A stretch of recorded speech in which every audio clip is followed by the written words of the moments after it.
तो माइक्रो न पढ़ रहे हैं हम लोग।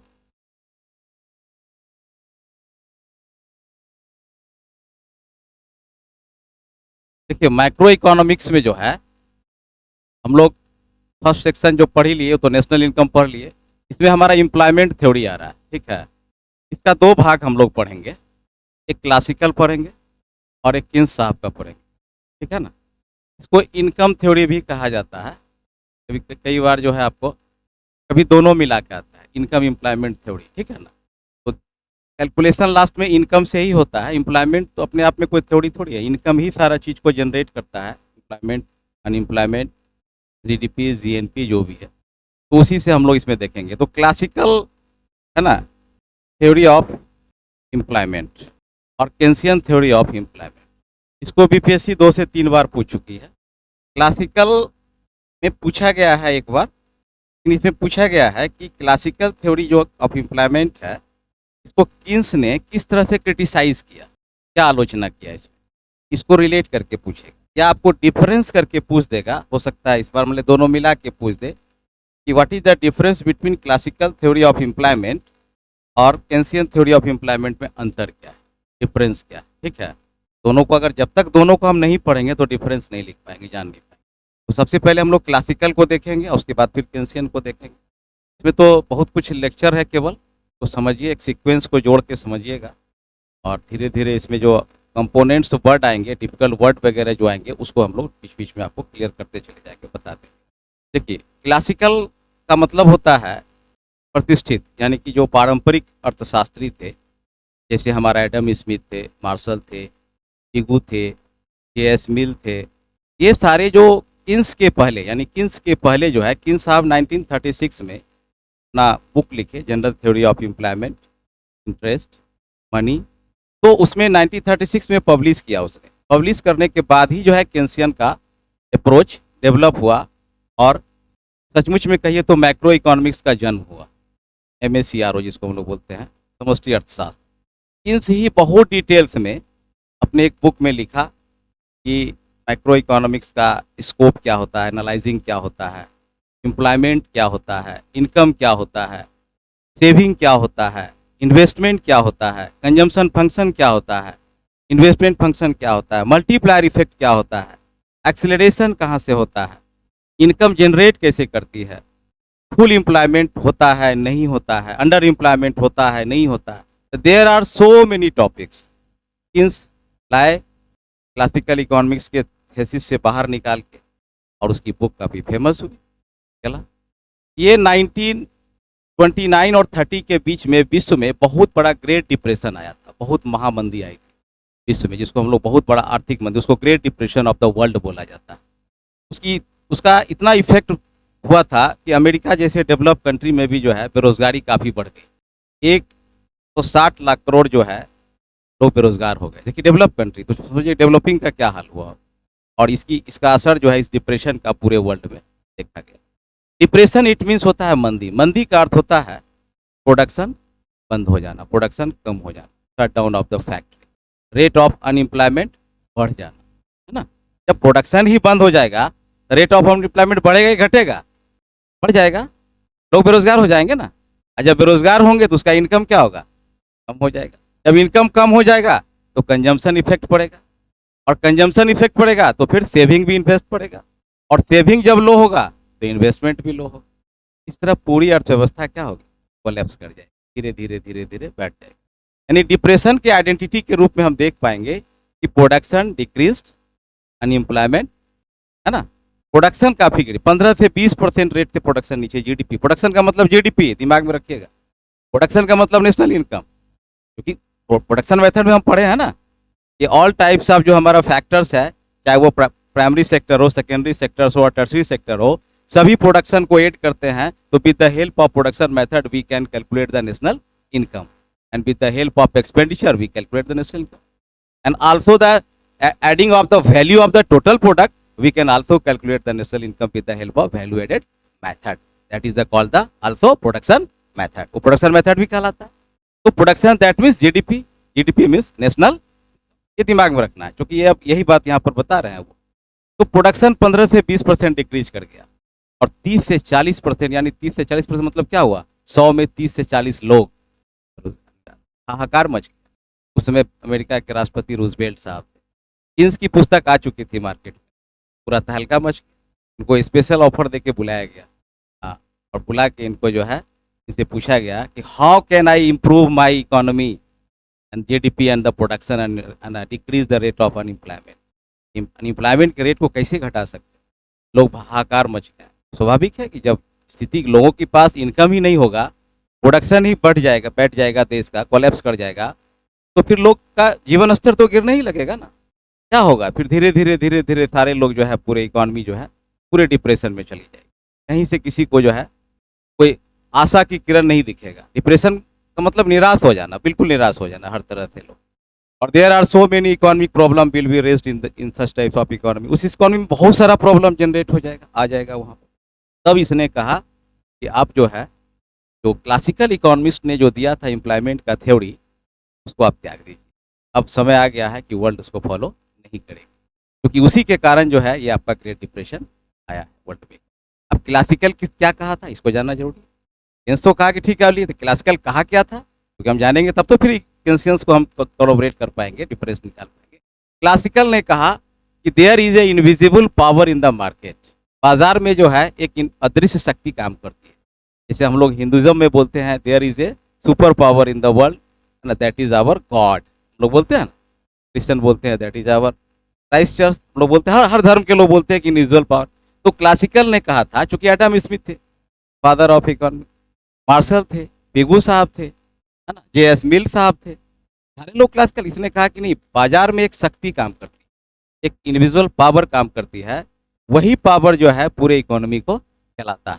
तो पूछा भाई what is that such type of power, उसने कहा कि demand force and supply force, है ना, is the supreme power to determine the equilibrium in the market, to calculate the employment rate, to remove the unemployment and to generate the national. उसने कहा कि demand और शक्ति का जो power होता है मार्केट में, वही पूरे इकोनॉमी को चलाता है, वही एम्प्लॉयमेंट जनरेट भी करता है, वही नेशनल इनकम भी बढ़ाता है, वही अनएम्प्लॉयमेंट को दूर भी करता है। तो उसने कहा कि ठीक है, पावर है। कहा कि वेयर इज पावर, मीन्स कहा वेयर इज पावर, है कहाँ, and how mechanism and is functionate in the market as a individual power, invisible power. वो एक अदृश्य शक्ति जो काम करती है, उसका मैकेनिज्म क्या है वो तो बताइए। तब उसने कहा, उसके बाद एक सेज आए थे, सेज जे.बी. से साहब, जे.बी. से इकोनॉमिस्ट थे, तो उसने एक says law of the market उसने दिया, market says law of the market दिया। उसने कहा कि supply creates its own demand. उसने कहा कि आपूर्ति जो होती है, सप्लाई जो होता है, वह स्वतः डिमांड को पैदा करता है, डिमांड बनाने की जरूरत नहीं है, मार्केट वो अपने आप आ जाता है। ताकि इसको साबित कीजिए, ऐसे साबित होता है।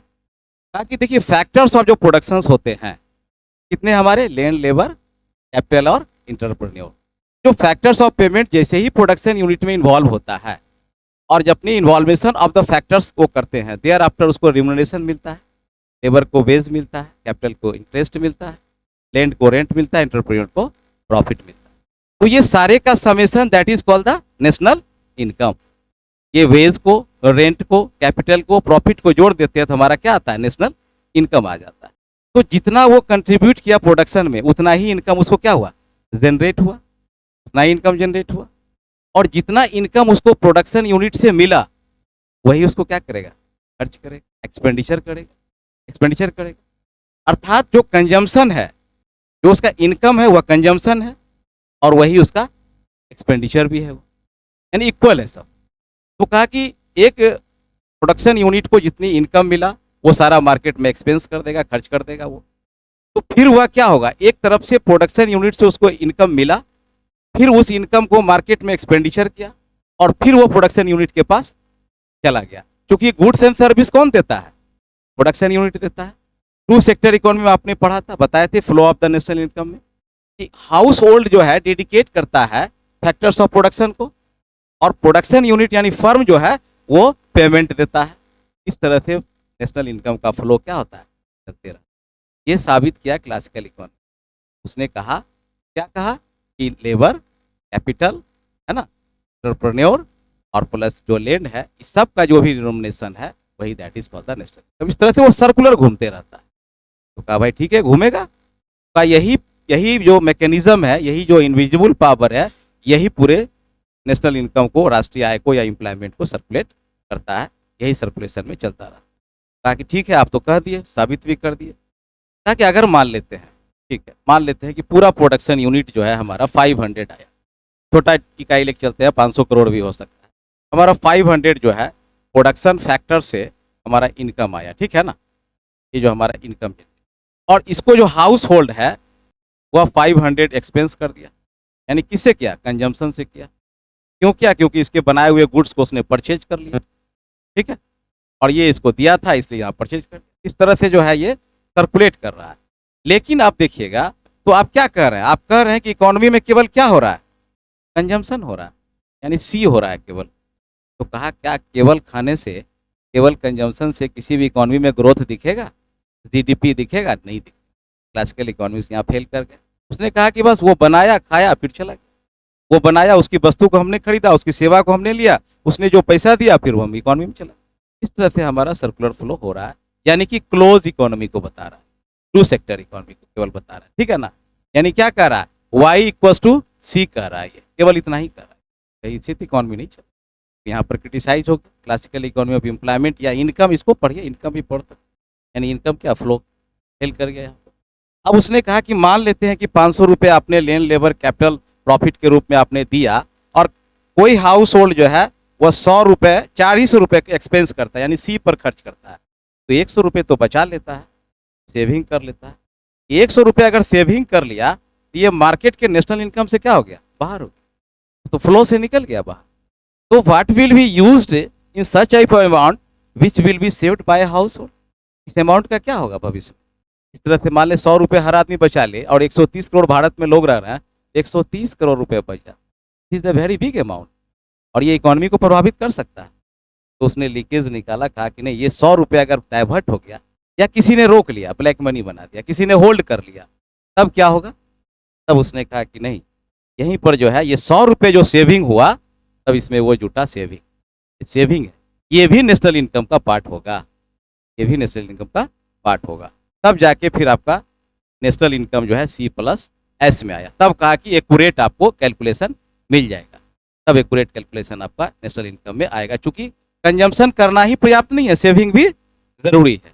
और जब सेविंग की बात आई तो तीसरा टर्म आ जाता, तो सेविंग को क्या करेगा, इन्वेस्ट करेगा। सेविंग तो रखेगा घर में नहीं ना, इन्वेस्ट करेगा, और जैसे ही वो इन्वेस्ट करेगा तो फिर आई का टर्म आ जाता है। तो कहने का अर्थ हुआ, किन्स ने कहा कि C+S+I ही नेशनल इनकम को बताएगा, ये बताएगा।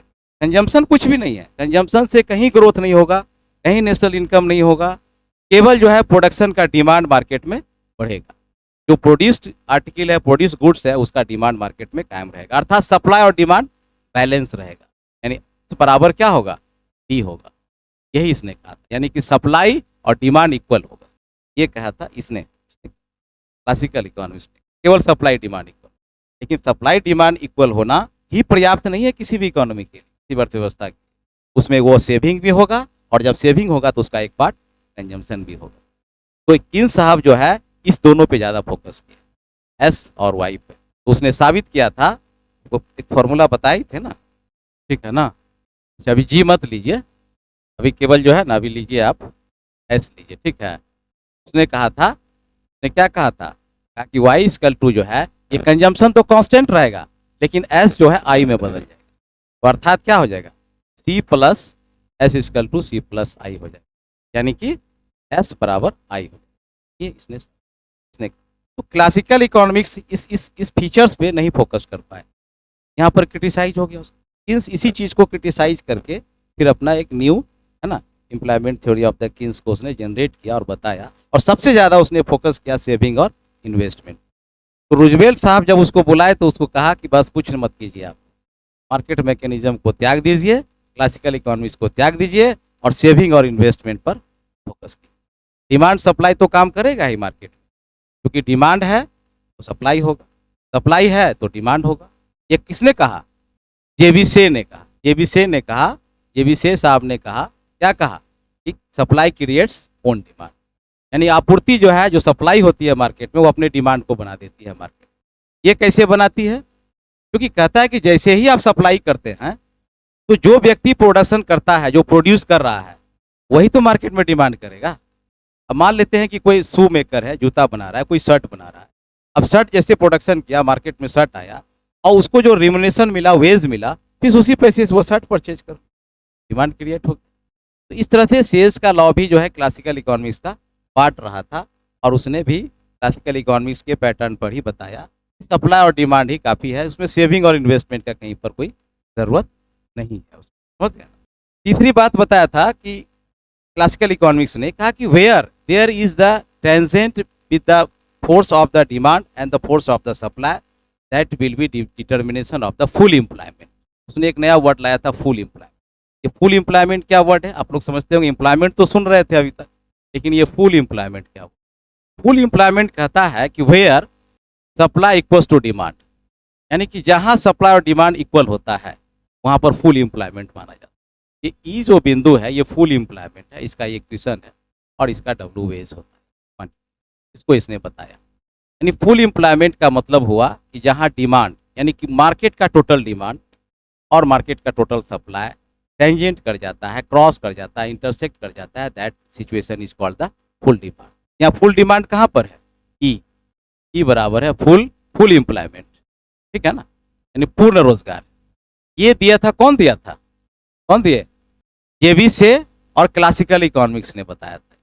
सेंस कहा कि सब कुछ नहीं होता है, full employment, half employment, employment, unemployment. लोग बेरोजगार है तो हैं और रोजगार में है तो है, उनका यही कहा कि नहीं ऐसा कुछ नहीं होता, कहीं को फुल एम्प्लॉयमेंट। ये किसी अर्थव्यवस्था में आज तक ऐसा संभव ही नहीं हुआ है, चाहे वो डेवलपिंग कंट्री हो, अंडर डेवलप्ड हो या डेवलप्ड कंट्री हो, कहीं भी पूर्ण रोजगार पाया जाए, कहीं नहीं पाया। क्योंकि कारण है कि रोजगार का कंसेप्ट ही है कि व्यक्ति को एक समय पर निर्धारित मजदूरी पर काम अगर मिल जाता हो, that is called the employment. लेकिन किन साहब ने कहा कि काम भी मिल रहा है, उचित मजदूरी भी मिल रहा है, लेकिन लोगों का मन ही नहीं है काम कर, अब कहाँ फुल एम्प्लॉयमेंट हुआ? बहुत लोग ऐसा मिल जाएंगे गांव में, आपको देखिएगा दिन भर बैठ के ताश खेल लेगा, काट के, लेकिन काम नहीं करेगा, काम नहीं करेगा। उसको कहेगी 100 रुपये लोग कर दो ना, ना ना काम करेंगे, अभी खाना मिल रहा है, सब मिल रहा है, चल रहा है। तो वॉलेंट्री अनएम्प्लॉयमेंट भी लोग पड़े हुए हैं बहुत सारा। उसने कहा कि जब वॉलेंट्री अनएम्प्लॉयमेंट रहेगा तो फुल एम्प्लॉयमेंट की कॉन्सेप्ट खत्म हो गई ना आपका। आप फुल एम्प्लॉयमेंट की क्यों बात करते हैं? कहाँ है? किसी इकॉनमी में नहीं है। इस तरह से बात आई फुल एम्प्लॉयमेंट को, उसने थोड़ा कहा कि नहीं, अंडर एम्प्लॉयमेंट हो सकता है ना, फुल एम्प्लॉयमेंट नहीं होगा, कभी भी नहीं होगा। आपको जो है पार्शियल एम्प्लॉयमेंट होगा, आपका जो है वॉलेंट्री अनएम्प्लॉयमेंट लोग रहेंगे, कुछ लोग रहेंगे, और स्ट्रक्चरल अनएम्प्लॉयमेंट भी होता है।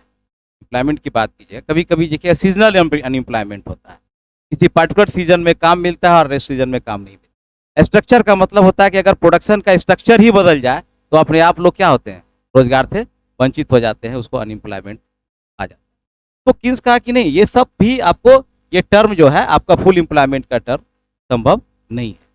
तो उसने कहा कि ये लोग कहा कि तीसरी बात इस पर आई थी, लॉन्ग टर्म की बात आई। लॉन्ग टर्म, टर्म का मतलब होता है, क्या होता है? दीर्घकाल। यानी कि इसको डिफाइन करने के लिए आप लोग को बता चुके हैं। What is the definition of long term? बोलिए आशीष जी, खड़ा होके बोलिए। परिवर्तनशील हो जाते हैं, that is called the long term. Where the factors of production will not be change, that is called the short term. अब यहाँ पर भी तोड़ेंगे हम लोग। द वेरिएबल कॉस्ट में be change in the short term but the fixed cost में not be change in the short term. Fixed cost change नहीं होगा। फिक्स्ड कॉस्ट में क्या आएगा? हमारा लैंड आएगा, कैपिटल आएगा, है ना, लेकिन हमारा वेरिएबल कॉस्ट में रॉ मटेरियल आ जाएगा, लेबर आ जाएगा। तो इस तरह से उसने कहा कि ये लॉन्ग टर्म के लिए, एक क्लासिकल इकोनॉमिक्स ने लॉन्ग टर्म में कहा कि सब ऑटोमेटिक सेट हो जाएगा, इंतजार कीजिए, ऊपर वाले शक्ति हैं।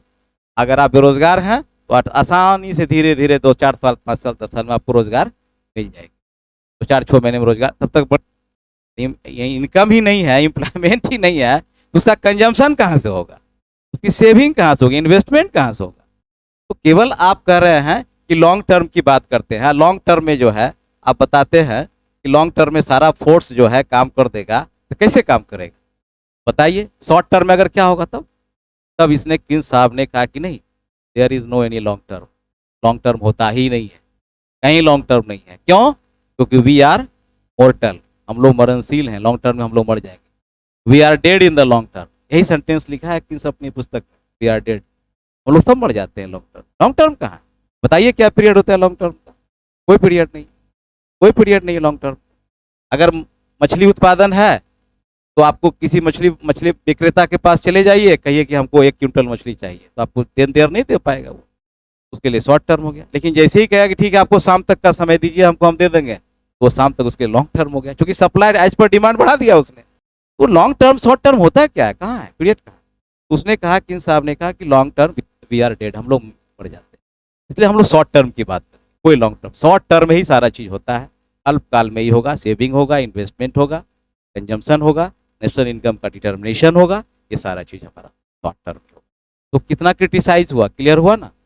फुल एम्प्लॉयमेंट को उसने क्रिटिसाइज किया, लॉन्ग टर्म को उसने क्रिटिसाइज किया, इनविजिबल पावर को उसने क्रिटिसाइज किया कि कोई अदृश्य शक्ति नहीं होती, और उसने केवल कंजम्पशन को छोड़कर क्या S+I यानी कि सेविंग और इन्वेस्टमेंट को उसने फोकस्ड किया। तो इस तरह से केन्स का एम्प्लॉयमेंट थ्योरी जनरेट हुआ और क्लासिकल थ्योरी को लोग क्या किए, छोड़ दिए बाहर भी। 1936 के बाद क्लासिकल थ्योरी को ऑफ कर दिया, उसको अलविदा कह दिया लोग, और केन्सियन इकोनॉमिस्ट जो है आज के डेट में, आज भी हम लोग केन्सियन के मैक्रो इकोनॉमिक्स को ही पढ़ते हैं, और ये सफल है। उसके बाद जो है रूजवेल्ट साहब इनको आमंत्रित किए, अपने देश का इकोनॉमिस्ट घोषित किए, फेडरल बैंक में पॉलिसी बनाने के लिए इनको दिया गया, मॉनेटरी पॉलिसी बनाए, फिस्कल पॉलिसी बनाए, और बनाने के बाद उसने कहा, एक वर्ड दिया था, digging the hole and filling the hole, यानी गड्ढा खोदिए और गड्ढा भरवाइए। तब का कारण क्या है, बोला कि डिमांड जनरेट करना है मार्केट में, और डिमांड ही जो है इसका नेशनल इनकम को कैलकुलेट करता है, उसके इनकम को, जीडीपी को बढ़ा देता है। ताकि अगर डिमांड पैदा नहीं हो मार्केट में तो कहा कुछ मत कीजिए, लेबर को लगा दीजिए और पूरा गड्ढा खुदवा दीजिए सुबह से लेकर शाम, और दूसरे दिन उसको फिर भरवा दीजिए, और उस लेबर को मजदूरी दे दीजिए, वो मार्केट में जाएगा, उस पैसे से डिमांड करेगा, डिमांड जनरेट होगा, प्रोडक्शन पर इफेक्ट पड़ेगा, प्रोडक्शन बढ़ेगा, फिर इनकम बढ़ेगा, एम्प्लॉयमेंट लोग होगा, जैसे प्रोडक्शन बढ़ाएगा और लेबर की जरूरत पड़ेगी उसको, वो लेबर और बढ़ेगा, फिर इनकम मार्केट में आएगा, फिर कंजम्पशन होगा, फिर वो प्रोडक्शन बढ़ेगा, इस तरह से सर्कुलर बढ़ते बढ़ते बढ़ते आपकी जीडीपी क्या होगी, उसने यही सफल हो गया, इंसाफ का सफल हो गया। अमेरिका में धीरे धीरे धीरे धीरे बेरोजगारी क्या हो गई, कम होने लगी, लोगों को रोजगार मिलने लगा, प्रोडक्शन यूनिट फिर से चालू हो गया, सारी फैक्ट्री फिर से खुल गई। जैसे ही मार्केट में डिमांड जनरेट होगा, लोग खोजने चलेंगे। एक दुकानदार के पास गया, भैया हमको ब्लू वाला शर्ट चाहिए, भैया हमको फ्रिज चाहिए, तो फ्रिज वाला कह रहा है फ्रिज का 10 आदमी आज डिमांड कर दिया भाई, उसके पास 2 ही फ्रिज था, तुरंत 8 फ्रिज का ऑर्डर कर दिया, फ्रिज का प्रोडक्शन यूनिट तुरंत बनाओ, मार्केट में डिमांड बढ़ गया, बनाया, ताकि लेबर लाओ, लेबर खोजने गया तो लेबर मिल गया, लेबर मिला उसको वेज मिला, फिर वो डिमांड क्रिएट हुआ। इस तरह से डिमांड जो है क्रिएट करता है मार्केट के नेशनल इनकम को, मार्केट के फोर्स को बताता है। ये भी से लॉ क्या कहा था, उसने कहा सप्लाई क्रिएट करता है डिमांड को, ये ठीक उलट दिए, इसने कहा नहीं, डिमांड क्रिएट करेगा, डिमांड क्रिएट करेगा, तो वही जीडीपी को बढ़ाएगा, वही अनएम्प्लॉयमेंट को कम करेगा, अनयूटिलाइज नहीं होगा। हाँ हाँ, नहीं देखिए, आप गड्ढा खोदना, देखिए प्रश्न, जैसे अगर आप लेबर बेकार पड़ा हुआ है, आपको रिसेशन मंदी आ गई है, चारों तरफ हाहाकार मचा हुआ है, लोग काम खोज रहा है, काम मिल नहीं रहा है, ठीक है, आप प्रोडक्शन कर नहीं सकते हैं, क्यों नहीं कर सकते हैं, क्योंकि लोगों के पास पैसा नहीं। अगर प्रोडक्शन कर देंगे मार्केट में तो डिमांड नहीं लेगा, पहले तो लोगों के हाथ में पैसा दीजिए, आप जनरेट कीजिए, उसको परचेजिंग पावर कैपेसिटी उसकी बढ़ाइए, उसके बाद देखिए ना क्या होता है सर्कुलर। इसीलिए उसने कहा कि सबसे पहले कुछ कीजिए, जितना भी माइंस है उसको खुदवाइए, जितना भी गड्ढा है उसको भरवाइए, गड्ढा को खुदवाइए। आप इस तरह से 1 से 2 महीने करेंगे, आपको धीरे धीरे धीरे धीरे क्या होगा, मार्केट में फ्लो ऑफ मनी हो जाएगा, लोगों के हाथ में पैसा आ जाएगा, और वो अपने आप डिमांड जनरेट करेंगे। जैसे डिमांड जनरेट करेंगे, जितनी बंद फैक्ट्रियां हैं सब क्या होगी, खुल जाएगी, सबका प्रोडक्शन मांगा, ऑटोमेटिकली आपका जो है इकोनॉमी क्या होगा, ऑन द ट्रैक आ जाएगा, आपका अनएम्प्लॉयमेंट भी कम जाएगा, आपका नेशनल इनकम भी बढ़ जाएगा, जीडीपी भी बढ़। तो ये सिचुएशन था उस समय का। अगर आपके सपोज मान लेते हैं कि आपके यहाँ ही अगर सब लोग बेरोजगार हो जाते हैं, अब पैसा किसी के पास नहीं रहता है, क्या करते हैं आप लोग, सब लोग काम खोजने के लिए निकल जाते हैं, गांव में देखिएगा सभी लोग निकल जाएंगे, और वो लोग कहते हैं भाई सुनिए, आप मिनिमम वेज भी हमको दे दीजिए, लेकिन हमको काम दे दीजिए। काम देने का मतलब इनकम दीजिए, इनकम देंगे तभी तो हमारा कंजम्पशन भी होगा, और कंजम्पशन के बाद सेविंग की नंबर आती है। सेविंग कब होगा, जब इनकम कंजम्पशन से ज्यादा होगा, जब इनकम कंजम्पशन से ज्यादा होगा, लेकिन C = Y होगा तो सेविंग नहीं होगा। अर्थात यहाँ पर एक फॉर्मूला निकल के आया y ग्रेटर देन c, तब हमारा s जनरेट करेगा। और जब y इक्वल टू s हो जाता है, मान लेते हैं कि y इक्वल टू s हो गया, यानी कि जितना इनकम है सब बचा लिए, तो कंजम्पशन जीरो हो जाएगा। तो हो ऐसा तो होता नहीं, कोई व्यक्ति बिना खाए रह सकता है क्या? अब सेविंग का वहाँ जब मैटर आता है, तो सेविंग का आपका रेशियो क्या होगा? इन्वेस्टमेंट में जाएगा। तो अगर टोटल एस बराबर आई कर दिए तो इनकम जनरेट होने लगेगा।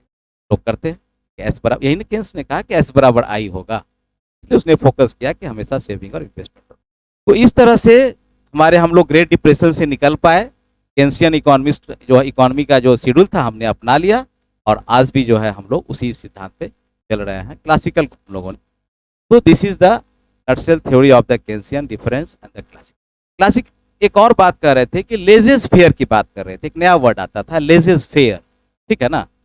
ये लेजेस फेयर क्या होता है? इसको कहते हैं ओ हस्तक्षेप की नीति। देखिए ये जो नीति है ना, इसको कहता है इंटरवेंशन ऑफ द गवर्नमेंट, ठीक है ना? अब जी की बात यहाँ आ रही है, ठीक है ना? जी की बात आ रही है, क्योंकि अब तक हम लोग सी प्लस आई सी प्लस एस को जान रहे थे, अब जी आ रहा है यहाँ पर।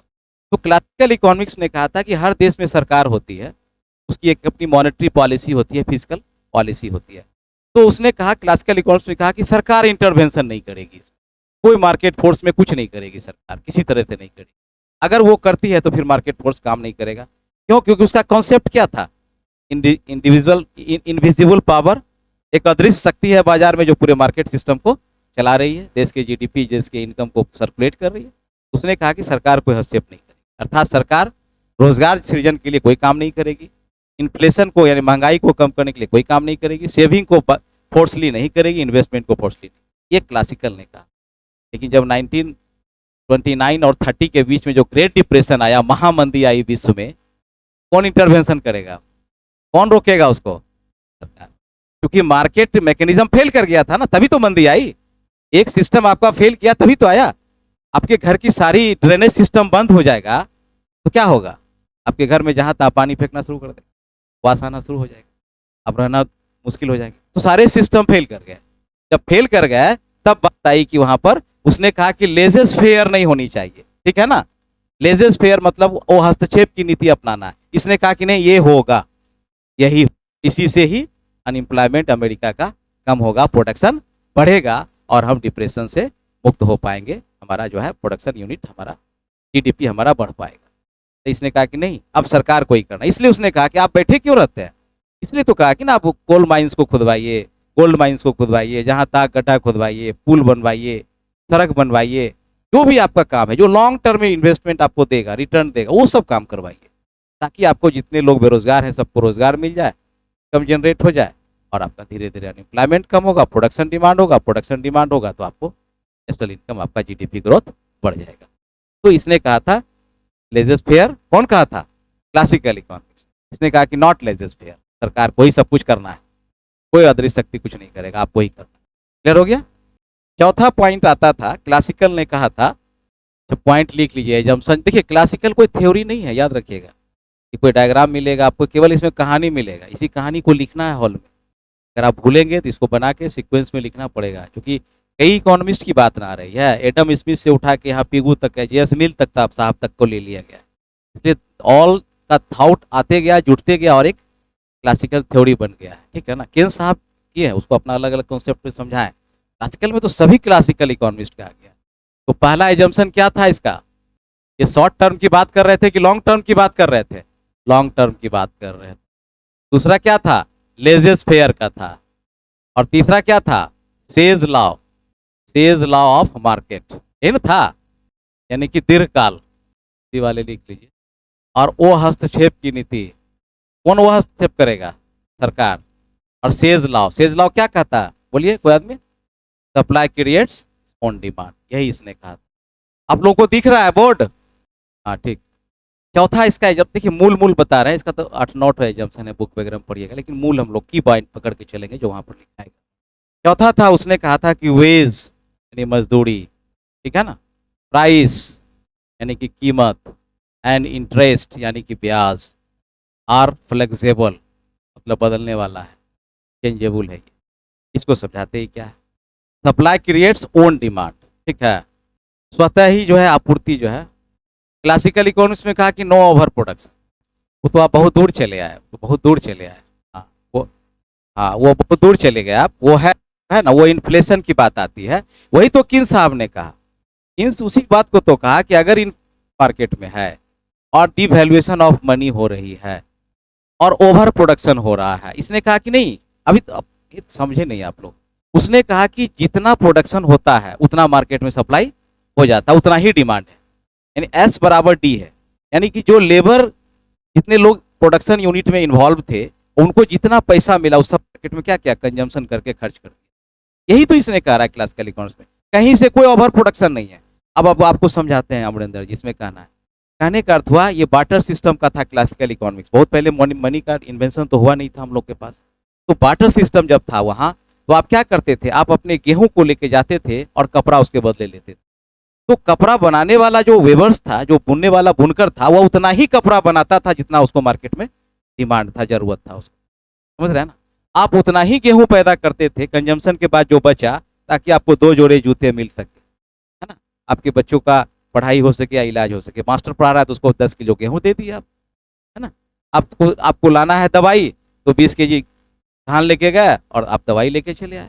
वाटर सिस्टम यही था ना। क्या था आपका, आप उतना ही प्रोडक्शन करते थे। तो क्लासिकल इकोनॉमिक्स में कहा कि there is no any surplus production, कोई सरप्लस प्रोडक्शन नहीं है।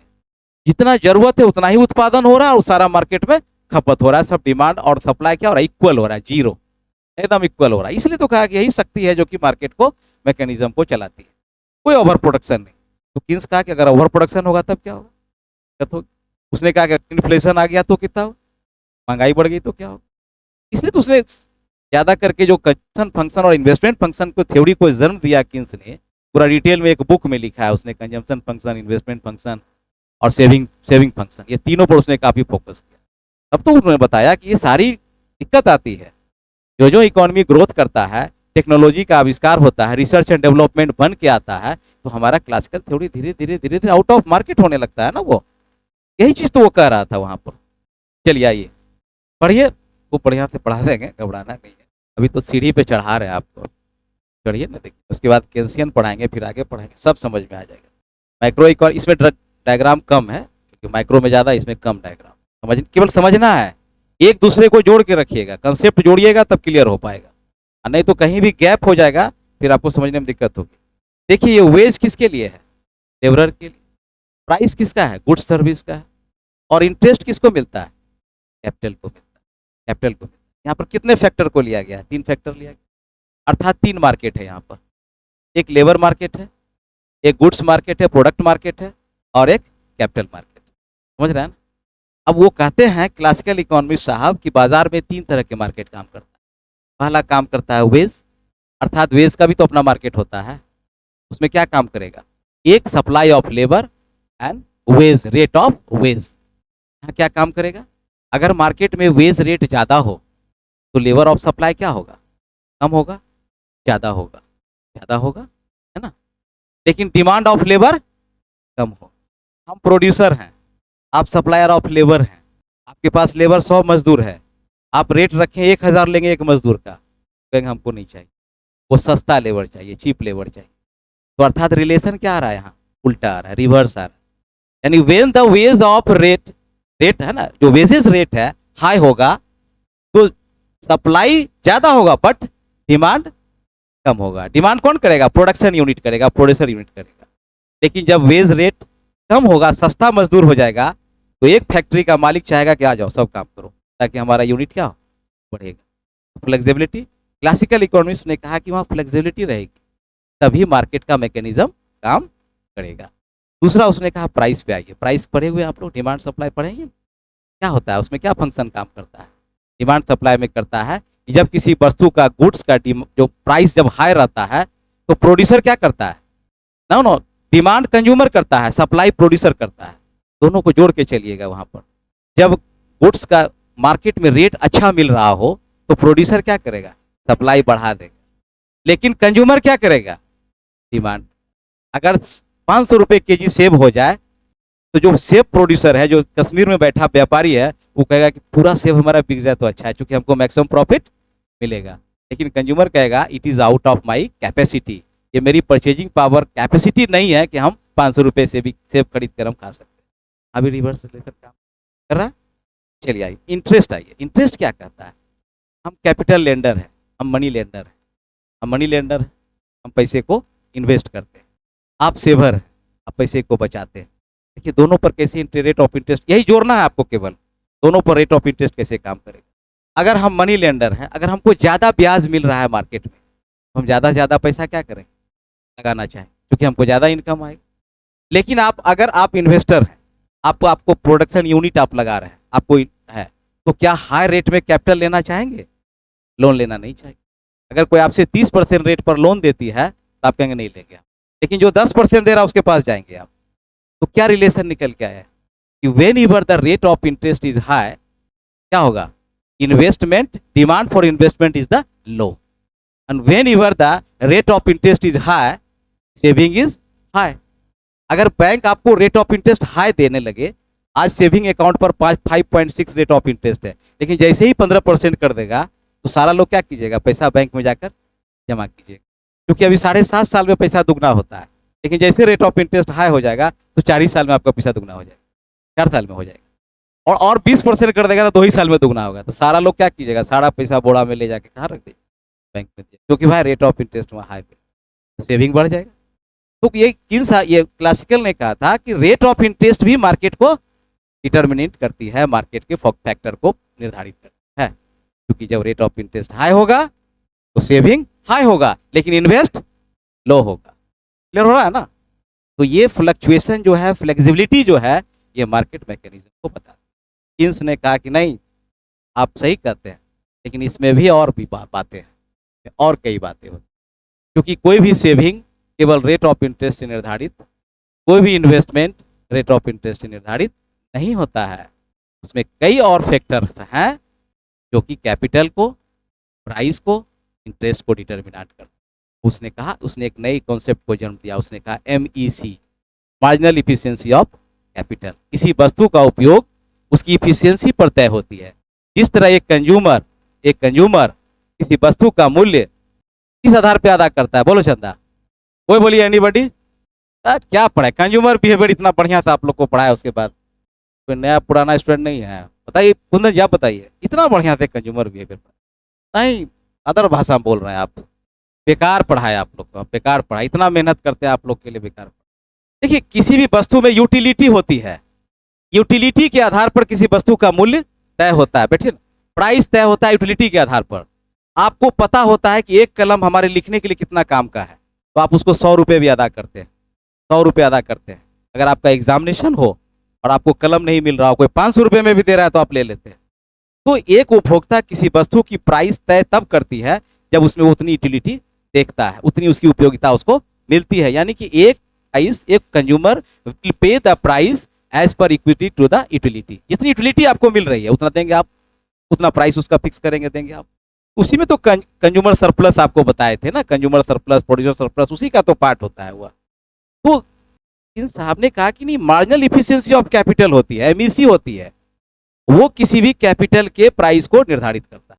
उसी तरह से मार्जिनल इफिशियंसी ऑफ सेविंग होता है, सेविंग में कितनी सेविंग का, उसकी इफिशियंसी का मतलब होता है किसी चीज के प्रति कोफिशिएंट, उसमें कितना उसको इंटेंसिटी है उसका। वो एक व्यक्ति के लिए देखिएगा, एक कंजूस व्यक्ति के लिए सेविंग बड़ा वाइटल पोर्शन होता है उसका, क्योंकि उसको इंटरेस्ट कमाना है। लेकिन एक जिसकी कंज्यूमर रेट हाई है, कंजम्पशन रेट हाई है, उसके लिए सेविंग जीरो होगा। देखिए वो खाने पे ज़्यादा ध्यान देगा, कपड़ा पहनने पे ज़्यादा ध्यान देगा, महंगी पार्टी ज़्यादा करेगा, सेविंग उसका जीरो रहे। लेकिन जिस व्यक्ति की सेविंग, यानी उसे ही कहता है कि किन्स ने कहा कि मार्जिनल इफिशियंसी ऑफ सेविंग अगर हाई है तो हर हाल में सेविंग क्या होगा, सेविंग ज़्यादा होगा, कंजम्पशन उसका कम होगा। जिसकी मार्जिनल इफिशियंसी ऑफ कंजम्पशन ज़्यादा है उसकी सेविंग नहीं होगी। और उसने फिर कहा कि अगर मार्जिनल इफिशियंसी ऑफ सेविंग ज़्यादा है तो इन्वेस्टमेंट भी क्या होगा, क्योंकि एस बराबर आई है, प्रूफ करके। तो 3 कंसेप्ट के साहब लेके आए, MEC, MEI और MEC, है ना, marginal of consumption, marginal efficiency of saving, marginal efficiency of investment. ये का ये 3 फैक्टर है, ये 3 फैक्टर ही काम करता है, तब जाकर जो है वो आपका मार्केट मैकेनिज्म काम करता है, GDP ग्रोथ करता है, अनएम्प्लॉयमेंट कम होता है, प्रोडक्शन यूनिट बढ़ता है, और रिसेशन से हम बाहर हो पाते हैं। सारी फिनामेना जो है ये अमेरिका से निकला और धीरे धीरे पूरे वर्ल्ड में छा गया। और मैक्रो इकोनॉमिक्स का क्लियर हो रहा है ना यहाँ पर। फिर आगे मल्टीप्लायर उसने बताया, एक्सलेरेशन बताया, वो हम लोग जाएंगे पढ़ेंगे वहां तक, बहुत दूर तक इसकी यात्रा है, जो सब जुड़ा हुआ रहेगा एक दूसरे से, एक दूसरे से सब जुड़ा हुआ रहेगा। इसलिए एक क्लास को अगर मिस कीजिएगा आपको दिक्कत होगी वहाँ। तो क्लासिकल इकोनॉमिक्स का 4 बातें आ गई। 4 बातें में उसने कहा कि लॉन्ग टर्म तक अगर बेरोजगारी है, ओवर प्रोडक्शन है, तो ऑटोमेटिकली मार्केट में ओवर प्रोडक्शन भी खप जाएगा और बेरोजगार लोग भी को भी रोजगार मिल जाएगा, लेकिन कहाँ, लॉन्ग टर्म में, शॉर्ट टर्म में नहीं। दूसरा उसने कहा कि सरकार को कोई जरूरत नहीं हस्तक्षेप करने। लोग अगर रोड पर बेरोजगार भटक रहे हैं तो भटकने दीजिए, भगवान का नाम लेगा, ऊपर वाली शक्ति उसको अपने आप रोजगार 1 साल 2 साल 4 साल में दिला देगा, मार्केट में आ जाएगा, फोर्स उसको मिल जाएगी। सेल्स लॉ मार्केट कहा कि भाई सप्लाई क्रिएट्स ओन डिमांड। अगर सप्लाई हम मार्केट में देते जाते हैं तो लोगों का डिमांड अपने आप बढ़ जाएगा, अब बढ़ेगा तो फिर धीरे धीरे सारा सप्लाई खपत हो जाएगा, चलते जाएगा। और उसने कहा कि वेज प्राइस इंटरेस्ट जो है फ्लेक्सिबल रहना चाहिए, बदलते रहना चाहिए, तभी मार्केट का मैकेनिज्म चलेगा। ये चारों लिख लिए है ना, चारों लिख लीजिए, क्योंकि इसी को डिटेल्स में जितना हम बता कर दिए सबको डिटेल में लिखना। क्लास का लेक्चर बहुत इंपॉर्टेंट होता है, बिकॉज अगर क्वेश्चन आपका वहाँ छूट रहा हो, ट्विस्ट कर रहा हो, क्वेश्चन में किसी प्रकार का टेल जोड़ दे, तो आपका ये सारा जो है वहाँ पर बच जाएगा, आप लिख देंगे, सब बात आपको फिर याद आने लगेगी। ऐसे लिखेंगे आप, आपको याद आएगा सर ये बताए थे, ये बताए थे, बस जोड़ देना है वहाँ, एकदम सजा देना है, जैसे फूल का माला बनाते हैं ना, सजा के सजा देगा, कॉन्सेप्ट वहाँ क्लियर हो जाएगा, बच जाएगा। इसको देखिए थोड़ा सा जो है, इसको थोड़ा सा हम इस पर फोकस करना चाहेंगे, क्योंकि इस पर थोड़ा डिटेल है। ये तो तीनों क्लियर हो गया ना आपका, इसको देखिए इसमें क्या कहता है। इसमें चूंकि अभी आप लोग पूछे नहीं कोई आदमी, सर आपने लेबर मार्केट की बात की, आपने गुड्स प्रोडक्ट मार्केट की बात की, आपने जो है capital market, what is labour market, what is capital market, what is the goods market. क्या गुड्स मार्केट तो आप लोग जानते हैं, चूंकि लॉ ऑफ डिमांड पढ़े हैं, सप्लाई ऑफ थ्योरी पढ़े हैं, लेकिन ये दोनों क्या होता है, क्या काम करता है, तो बताया, उसको एक डायग्राम से हम लोग देख लेते हैं आगे, ठीक है ना। तो डायग्राम से देखिए, मिटा इसको। ये मार्केट हमारा 3 भाग में बटा हुआ है, वो इवनिंग क्लास वाला मार्केट नहीं, ध्यान रखिएगा। श्रम बाजार होता है, श्रम का भी अपना बाजार होता है, बताया था, क्योंकि वहां भी लेबर का सप्लाई होता है और लेबर का डिमांड होता है। लेबर का डिमांड कौन करते हैं, प्रोड्यूसर करते हैं, और सप्लाई लेबर फोर्स करता है, लेबरर करता है, जो संघ है, यूनियन है, वो लोग करता है, या खुद अपना लेबर खुद अपना श्रम बेचने के लिए चला जाता है प्रोड्यूसर के पास, सर हम बेरोजगार हैं, हमको कोई काम दे दीजिए, या हम इंजीनियर हैं सर हमारे लायक काम दे दीजिए। एक टीचर है, कहता है कि अगर आपके बच्चों को पढ़ाना है तो हमको काम दे दीजिए। तो इस तरह से वो लेबर मार्केट वहाँ यहाँ भी क्या काम करता है, 2 फोर्स काम करता है, एक डिमांड करता है और दूसरा सप्लाई करता है। डिमांड कौन करता है, प्रोड्यूसर करता है, और सप्लाई कौन करता है, लेबर करता है। तो इस तरह से चलता। इसमें एक तीसरी फैक्टर, दोनों के फैक्टर के बीच में क्या आएगा, दोनों के फैक्टर के बीच में क्या आएगा, वेज आएगा, है ना, वेज। तो रेट ऑफ वेज बोलिए, रेट ऑफ वेज यानी मजदूरी। प्रोड्यूसर चाहेगा कम से कम मजदूरी दे, लेबर चाहेगा ज़्यादा से ज़्यादा मजदूरी ले। इस दोनों के बीच एक फोर्स काम करेगी, डिमांड एंड सप्लाई का, वो मार्केटिज्म फोर्स काम करेगा। तो रेट ऑफ वेज ही ये दोनों को, इसको भी प्रभावित करेगा और इसको भी प्रभावित करेगा, दोनों को। यानी दोनों इसके लिए लड़ेगा, दोनों इसके लिए कंपटीशन करेगा मार्केट में, वहाँ भी कंपटीशन हो जाता है, ठीक है ना। और याद रखिएगा पूरा जो पढ़ा रहे हैं सब परफेक्ट कंपटीशन है। क्लासिकल इकोनॉमिक्स ने कहा था वहाँ नहीं मोनोपोली एंड ओलिगोपोली, उसमें तक जन्म नहीं हुआ था, उसने कहा कि परफेक्ट कंपटीशन है भाई मार्केट में, बस परफेक्ट कंपटीशन पर ही हम चल रहे हैं। Long term perfect competition, long term perfect competition, short term नहीं था वहाँ, शॉर्ट टर्म नहीं। तो देखिए इसमें, तो ये एक प्रोड्यूसर जो है डिमांड करेगा लेबर को, और लेबर जो सप्लाई करेगा अपने लेबरर को, ठीक है, लेबरर, लेबर नहीं लेबरर है, ER जोड़ दीजिएगा, लेबरर यानी कि मजदूर। और ये दोनों जो है, इस दोनों के बीच एक फैक्टर काम करेगा, रेट ऑफ वेज काम करेगा। इसी पर ये दोनों आपस में कंट्राडिक्शन करेगा, आपस में लोग कंपटीशन करेगा, देखेगा उसमें क्या करेगा। तो ठीक है, इसका डायग्राम देख लीजिए। देखिए इसके बगल में L लिख दीजिएगा, सप्लाई ऑफ लेबर और डिमांड ऑफ लेबर, L लिख दीजिएगा तो आपको हो जाएगा। इस सभी जगह DS आएगा तो उसमें एक डिनोट कर दीजिएगा तो आपको ठीक। ये E बिंदु पर जो है का इक्विलिब्रियम हो रहा है। आप देखेंगे यहाँ पर कि डिमांड फोर्स यानी लेबर ऑफ डिमांड काम कर रहा है। ये क्या है, डाउनवर्ड स्लोपिंग है। डाउनवर्ड स्लोपिंग का मतलब क्या हुआ, यानी कि हाई रेट पर, है ना, और लो रेट पर, यानी कि जैसे जैसे वेज रेट घटेगा, है ना, सप्लाई क्या होगा, बढ़ते चला जाएगा। और इसके लिए क्या होता है, सप्लाई के लिए क्या होता है, जैसे जैसे वेज रेट बढ़ेगा इसका सप्लाई भी बढ़ता जाएगा। तो डिमांड सप्लाई जो है ये चूंकि प्रोग्रेसिव है हमारा, है ना, और ये हमारा डिक्रीजिंग है। क्लियर है आपको। तो ई बिंदु पर आ जाता है, इसका इक्विलिब्रियम आता है। अर्थात यहाँ पर जो है ये क्या कह रहा, क्लासिकल इकोनॉमिक्स ने कहा कि जब डिमांड ऑफ सप्लाई लेबर और सप्लाई ऑफ लेबर जिस बिंदु पर टेंजेंट करता है, क्रॉस करता है, वहां पर क्या होता है, वो इक्विलिब्रियम आता है। इक्विलिब्रियम का मतलब हुआ कि पूर्ण रोजगार की स्थिति आ गई। ये फुल एम्प्लॉयमेंट को बता रहा है। ई बराबर यहाँ बता रहा है फुल एम्प्लॉयमेंट, यही ना क्लासिकल इकोनॉमिक्स कहा था, फुल एम्प्लॉयमेंट, ये पूर्ण रोजगार की स्थिति। क्यों भाई? क्योंकि सप्लाई सेक्टर और डिमांड सेक्टर इक्वल हो गया। यहाँ पर आपको टेंजेंट का मतलब, इंटरसेक्ट का मतलब इक्वल हो जाता है। तो आप देख रहे हैं कि OW मजदूरी पर OQ सप्लाई लेबर फिक्स हो गया ये हमारे मार्केट में, ठीक है ना। अब जो है, आप देखिए अब इसमें क्या सिचुएशन हो सकता है। क्लासिकल ने कहा कि फ्लेक्सिबल रहेगा ये, यानी कि इसमें कमी बेस हो सकता है। तो आप इस पोजीशन में आइए। आप यहाँ पर क्या देख रहे हैं, गौर से देखिए। यहाँ पर जो है ये डिमांड जो है इतना है, ठीक है, और सप्लाई इतना है, अर्थात सप्लाई ज़्यादा है। सप्लाई क्या है, ज़्यादा है। डिमांड इतना ही है और सप्लाई इतना ही। तो डिमांड, मार्केट में जो डिमांड आ रहा है इतना के लिए आ रहा है, लेकिन सप्लाई कितना हो रहा है, इतना हो रहा है, अर्थात इतना ज़्यादा हो रहा है। कि पूर्ण इक्विलिब्रियम से जो फुल एम्प्लॉयमेंट है इससे ज़्यादा हो रहा है। तो ज़्यादा होने का मतलब सरप्लस लेबर है मार्केट में, लेबर की संख्या ज़्यादा है, सरप्लस लेबर है। क्योंकि ज़्यादा लेबर है, सरप्लस लेबर है, अर्थात ये क्या बता रहा है, ये अनएम्प्लॉयमेंट हो रहा है। तो लेबर जब ज़्यादा होगा, उसको काम कम मिलेगा, तो वहाँ क्या आएगा, बेरोजगारी आएगी। रोजगार से वंचित हो जाते हैं लोग। तो ज़्यादा लेबर है, डिमांड कम है। मान लेते हैं कि बाजार में 1000 लेबर उपलब्ध है आज के डेट में, और एक प्रोडक्शन यूनिट को 500 लेबर की जरूरत है, तो 500 को तो रोजगार मिल जाएगा, लेकिन 500 जो बच जाएगा वो क्या हो जाएगा, अनएम्प्लॉयमेंट हो जाएगा। हाँ, तो फुल एम्प्लॉयमेंट है, लेकिन यहाँ क्या होगा, अनएम्प्लॉयमेंट हो जाएगा। तो ये सिचुएशन बता रहा है कि when ever the supply is greater than demand in the labour market, that is the situation of unemployment. वो अनएम्प्लॉयमेंट का सिचुएशन। अरे अनएम्प्लॉयमेंट कब होती है भाई, रोजगारी कब रहती है, जब आप काम की तलाश में रहते हैं और काम आपको नहीं मिलता, तो बेरोजगारी है। जब काम मिल ही गया तो फिर रोजगार हो गया आपका। हाँ, वही बताया कि अगर वॉलेंट्री अगर अनएम्प्लॉयमेंट है, यानी काम भी मिल रहा है लेकिन आपका मन नहीं है काम करने, तो दैट इज अनदर थिंग। वो तो किन्स ने कहा था कि ऐसा होता है, ये कहा कि नहीं होगा ऐसा।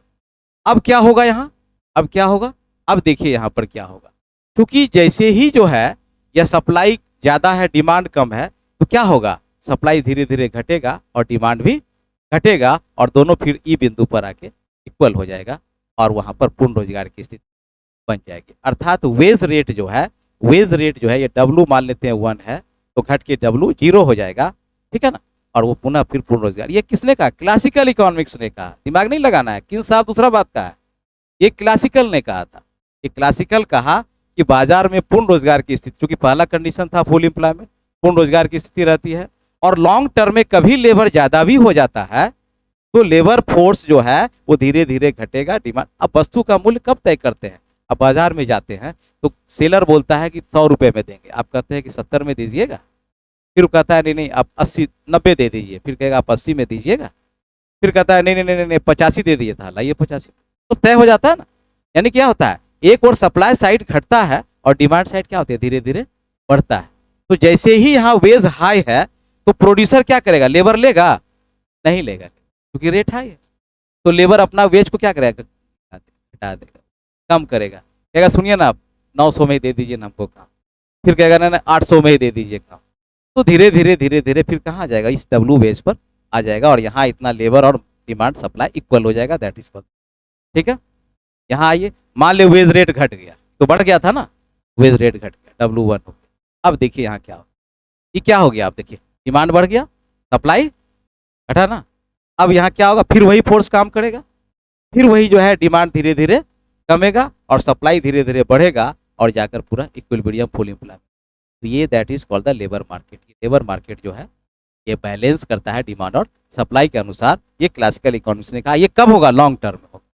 तो किन्स कहा कि लॉन्ग टर्म में तो मर ही जाएंगे भाई, खाना आज जरूरत है, कंजम्पशन अभी जरूरत है, आप लॉन्ग टर्म में ले जा रहे हैं तो खाएंगे क्या हम, तो क्रिटिसाइज कर दिया। यहाँ तक क्लियर हो गया आपका लेबर मार्केट। आइए प्रोडक्ट मार्केट उसी तरह काम करता है, देख लीजिए इसको, प्रोडक्ट मार्केट को भी देख लीजिए, ये तो पढ़ाए हुए हैं आप लोग को। प्रोडक्ट मार्केट में मूल्य कहाँ तय होता है, मूल्य जो है कहाँ तय होता है, जहाँ डिमांड और सप्लाई टेंजेंट करता है, जहाँ इंटरसेक्ट करता है, वही ना मूल्य तय होता है। अभी आप 85 रुपये कैसे तय कर लिए, मांग पूर्ति को, आप डिमांड कर रहे थे तो आप थोड़ा सा बढ़े, सप्लाई वाला थोड़ा सा घटा, फिर आप बढ़े, फिर बढ़े, एक ऐसी बिंदु आई जहाँ पर आपका दोनों का रेट तय हुआ और सेलिंग हो गई। तो दैट इज द, ये यहाँ भी ई बिंदु है। तो ई पर जो है इक्विलिब्रियम होगा, ओपी प्राइस मूल्य तय होगा और क्वांटिटी, यहाँ भी वही चीज देख लीजिए आप। तो बढ़ाइए, तो बढ़ाइए। अगर प्राइस को बढ़ा देते हैं, P1 करते हैं, और प्राइस को घटा के यहाँ P2 करते हैं, तो देखिए आपको वही चीज आ रहा है। यहाँ भी डिमांड सप्लाई इतना बढ़ रहा है, यहाँ भी डिमांड कम हो रहा है, सप्लाई ज़्यादा हो रहा है। यहाँ सप्लाई कम है, डिमांड ज़्यादा है, क्योंकि ये रेखा आगे आ गई, वो रेखा पीछे आ गई। सेम सिचुएशन यहाँ भी काम कर रहा है आप। हाँ, इस तरह से प्राइस तय होगा। तो अर्थ क्लासिकल इकोनॉमिस्ट ने कहा कि वेज फ्लेक्सिबल रहेगा, प्राइस भी फ्लेक्सिबल रहेगी। ये प्राइस और वेज दोनों मिलकर मार्केट को निर्धारित करेगा, इकोनॉमी को चलाएगा, प्रोडक्शन यूनिट को, जीडीपी को चलाएगा। ठीक हो गया यहाँ तक? तो ये भी आपका क्लियर हो गया। तो ये जो है यहाँ पर, ये यहाँ क्या दिखाएंगे? एक्सेस सप्लाई, और यहाँ दिखाएंगे एक्सेस डिमांड, है ना। उसी तरह से यहाँ पर था एक्सेस सप्लाई, तो अनएम्प्लॉयमेंट आ गया, लेबर बेकार हो गए। और यहाँ पर क्या है? अंडर, अंडर है, नहीं लेबर कम है, डिमांड जो है उसका कम है ना। सप्लाई जो है, डिमांड ज्यादा है, सप्लाई ही कम है। तो रेट देख रहे हैं, तो दोनों फ्लक्चुएट करके फिर यहाँ पर आएगा, तो क्लियर आपका हो गया। चलिए कैपिटल मार्केट देखिए आप। देखिए यहाँ आई जो है ना इन्वेस्टमेंट को बता रहा है, और एस जो है सेविंग को बता रहा है। अब देखिए यही शक्ति यहाँ भी काम कर रही है, क्योंकि पूरा classical economics demand and supply पर ही था ना, और तो कुछ तो था नहीं उसके पास। यही तो अदृश्य शक्ति है जो कि डिमांड सप्लाई पूरे मार्केट को क्रिएट कर रही है। अब देखिए यहाँ पर क्या करता है, ये डिमांड फॉर द सेविंग है, सेविंग के लिए डिमांड। अभी बताए थे ना आपको कि जैसे ही rate of interest bank high देने लगेगा तो लोग ज़्यादा सेविंग करेंगे, बैंक के पास सेविंग ज़्यादा, लोगों की प्रवृत्ति भी बढ़ जाएगी सेविंग का, क्योंकि रेट इंटरेस्ट अभी आज घोषणा कर दे बैंक की 2 साल में पैसा दुगना कर रहा है। देखिए लोग धड़ाधड़ जो है पैसा कंजम्पशन को घटा के सेविंग को बढ़ा के इन्वेस्टमेंट को बढ़ा देगा, धड़ाधड़ पैसा रखना शुरू कर देगा। बाप रे, 2 ही साल में दुगना, इसके बाद 2 लाख है वो 4 लाख हो जाएगा 2 साल में। उतना तो कमा भी नहीं पाएगा, वार नहीं कर पाए, धड़ाधड़ धड़ाधड़ बढ़ना था। तो रेट ऑफ इंटरेस्ट सेविंग के प्रोपेंसिटी को क्या करता है? बढ़ाता है। रेट ऑफ इंटरेस्ट हाई होगा तो सेविंग प्रोपेंसिटी। इन्वेस्टमेंट क्या होगा? इन्वेस्टमेंट क्या करेगा? इन्वेस्टमेंट में अगर रेट ऑफ इंटरेस्ट हाई होगा तो इन्वेस्टमेंट कम होगा। इन्वेस्टमेंट कौन डिमांड करता है? प्रोड्यूसर। अगर उसको हाई रेट पर बैंक से लोन मिलेगा तो पैसा लेना नहीं। आपको वाली दुकान खोलनी है, आपको रोजगार जनरेट करना, छोटा सा प्लांट यूनिट लगाना है, लेकिन बैंक ऑफ रेट जो है रेट ऑफ इंटरेस्ट बैंक आपको 15% ले रही है, तो आप क्या करना? 15% का मतलब क्या हुआ? 100 में 15 रुपया। अगर हम 10 लाख लिए तो 1.5 लाख रुपए हमको देना पड़ेगा, हर मंथ देना होगा, बहुत विकट परिस्थिति हो जाएगी। लेकिन कोई कहेगा 1% पे दे देते हैं, ले ना लीजिए, मेरे पास पैसा बहुत पड़ा हुआ है, 1% पे आपको दे रहा है, लाओ भाई जितना है दे दो, 10 मशीन लगा देंगे, 10 गो प्लांट यूनिट खोल देंगे, हमारा प्रोडक्शन बढ़ेगा। क्योंकि वो जो आप रेट ऑफ इंटरेस्ट पे करेंगे, तो एक जो लेंडर होता है, जो एक प्रोड्यूसर होता है, वो देखता है कि हमारा रेट ऑफ इंटरेस्ट जो हमारे जो प्रोडक्शन इनकम है उसके इक्विवेलेंटी क्या आ रहा है, क्या आ रहा है। अगर investment greater than rate of interest से ज़्यादा हो जाएगा तो फिर इन्वेस्ट नहीं करना चाहिए। तो रेट ऑफ इंटरेस्ट यहाँ डिटरमाइन करता है इन्वेस्टमेंट को और सेविंग को। सेविंग कंज्यूमर करता है, इन्वेस्टमेंट प्रोड्यूसर करता है। और इन्वेस्टमेंट के लिए उसको बैंक से नेशनल इनकम के फ्लो चार्ट में आपको बताए थे कि जो कैपिटल मार्केट होता है वो क्या करता है? बोरोइंग करता है और क्या? और सेविंग करता है। सेविंग हाउस होल्ड से करता है और बोरोइंग प्रोड्यूसर को, फर्म को देता है। तो सेविंग ज्यादा होगा तो बोरोइंग भी ज्यादा उधर देगा वो। इस तरह से वो दोनों पर रेट ऑफ इंटरेस्ट काम करता है। एक rate of interest for the saving and another rate of interest for the investment. Clear हो गया? तो ये चारों फैक्टर आपका क्लियर हो गया। यही सब बनाना है, यही सब लिखना है एग्जामिनेशन हॉल में, बाकी कुछ है ही नहीं।